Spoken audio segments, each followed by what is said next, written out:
Pozdrav svima. Dobio sam neki dan pitanje od prijatelja koje me iznenadilo.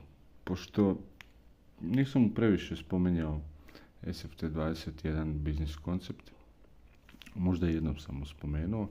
On zna da imam dodirnih točaka sa online poslovanjem i freelancingom i tako dalje, no nismo previše pričali konkretno o ovom projektu. Spomenuo jesam. Šta je razlog da me pitao, da li mu je nešto ostalo u uhu ili je primijetio neke novosti, ne znam, to ću ga tek pitati, no zanimljivo mi je da me pitao, što znači SF Team. Tako da reći ću vam što sam rekao i njemu. SF Team je kratica koja označava Semper Fidelis Team, odnosno uvijek vjeran, uvijek odan tim.